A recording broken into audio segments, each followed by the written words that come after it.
Hey yo! This is Kickshots. Sa video to, pupunta nga pala kami sa Baguio City. Bali, ito nga pala yung pinaka first time kong pumunta ng Baguio. Literal yan, as in. Kahit nakasasakyan o commute, hindi pa ako nakapunta doon. Kaya samahan nyo ako sa adventure na to. Sasama-sama naming paglalakbay sa ruta Laguna to Baguio. Sura natin, parang nagkumawa lang eh. Salis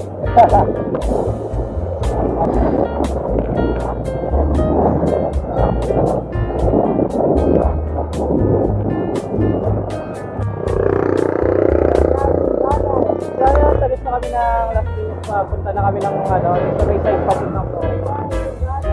Ganda ng araw. Sunrise po tayo ngayon. Yan, kasama natin si Romnek at saka hanggang si Leonard Chat at saka si Louie.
Time check, it's 8:39 at nandito na kami sa Marilao, Bulacan.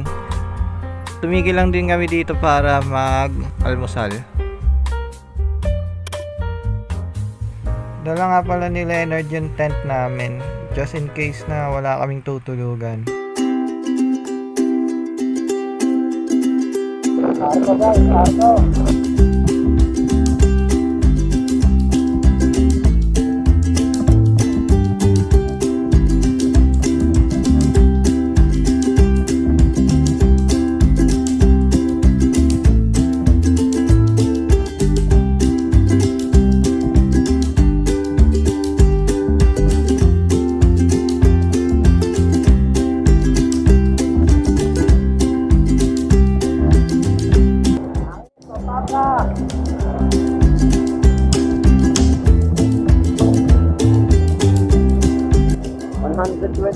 Kilometers pa.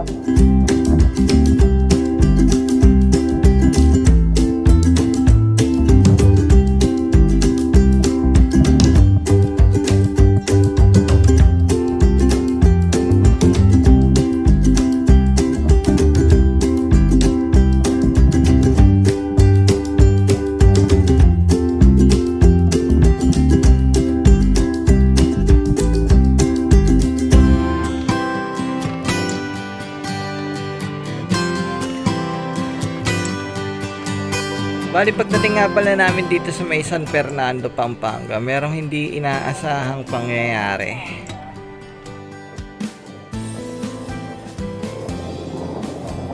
Home of the Giant Planter.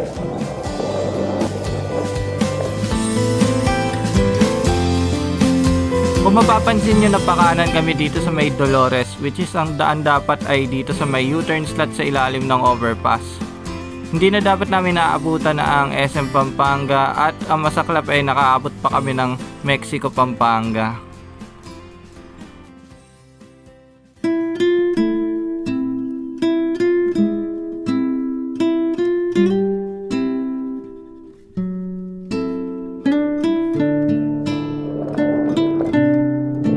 Kaya pagdating namin sa may Magalang, doon na kami kumain ng tanghalian.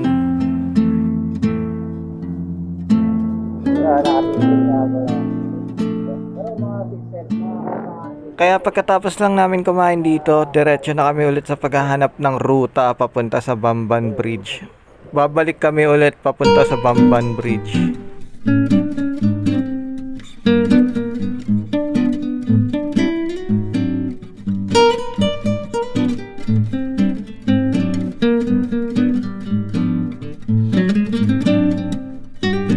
At this point, nandito na kami sa Bamban Bridge. Nagtataka yung mga kasama ko bakit wala yung nakalagay na Tarlac at saka Bamban.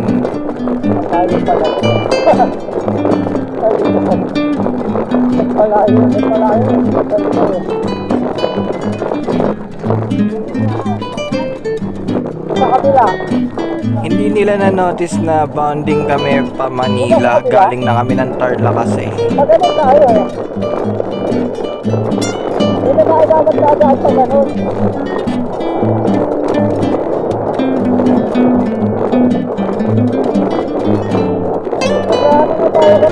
Tayo hindi na talaga sa kaya, pabaliktad tayo. Galing tayo na, Tarlac na yan. Pabalik tayo lang sa Manila. O, see? Baliktad tayo. Ayan. Pagkaligaw-ligaw pa dito sa paghahanap dito sa Bamban Bridge. Picture na muna.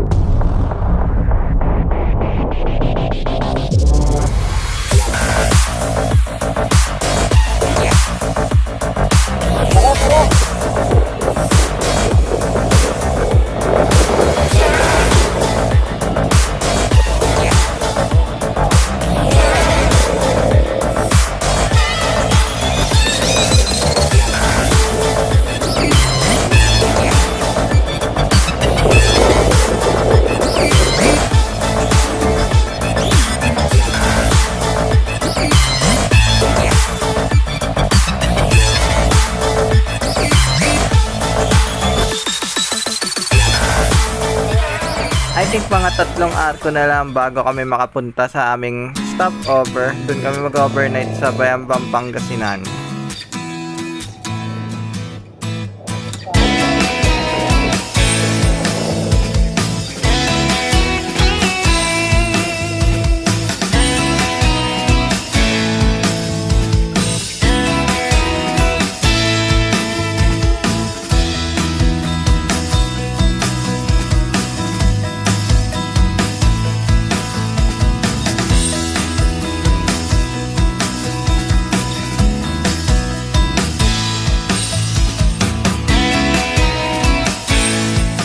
Padilim na at approaching na kami sa arko ng Kamiling.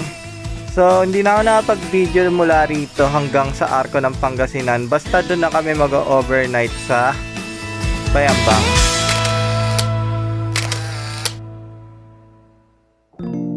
Ride out na. Good morning. So, ayun. After makatulog, back to reality. Malayo-layo pa rin ang papunta ng Baguio.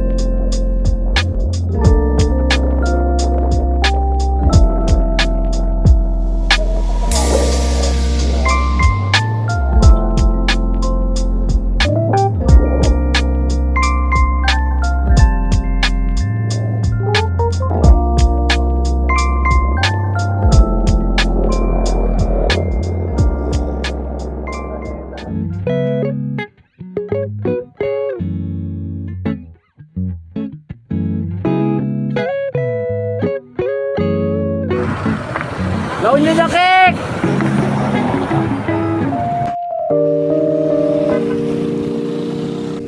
Pagdating naman namin sa may arch ng Benguet Province, hindi pa rin sila nagpapatuloy sa Quezon Road. Kaya dito na muna kami naghalo-halo sa Arco tapos naghanap na kami ng ibang ruta.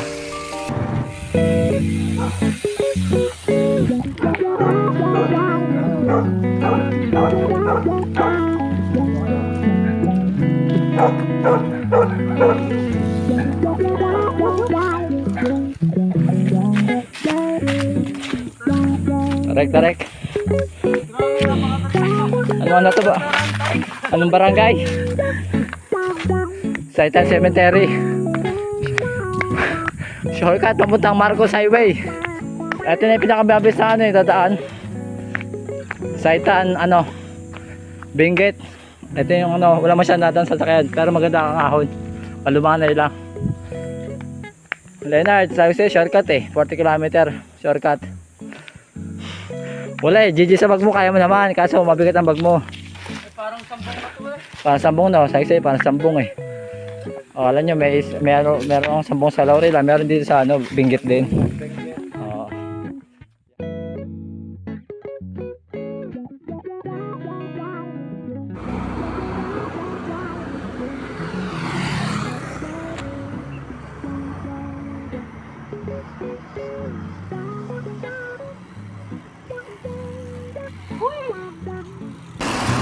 What's up, brother Louie? What's up? Welcome sa Baguio. Tinutulak na nga yan. Gar, kailangan ba talaga merong rehearsal bago isulat yung yung writing? Ilalagay lang naman yung Laguna to Baguio kung kailan nasa Baguio na. I got time, it's clear to see. From up here,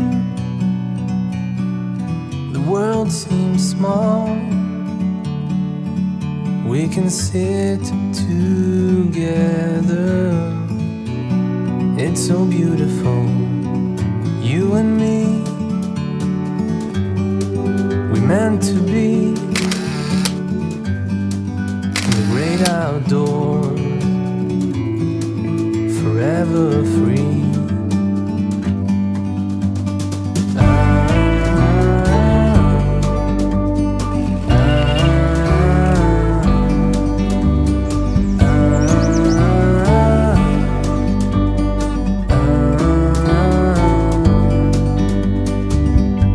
Sometimes you need to go and take a step back to see the truth around.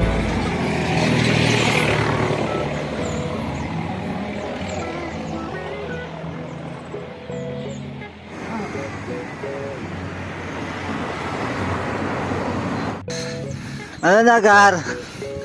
Kumusta na bike mo, Gar? Ha? Okay ngayon, Bunas-bunas na ng bike, Gar. Kami nanini, Baguio. Sayang ang bag. Suka daw ako. Suka. Ayan, Gar, Chayo!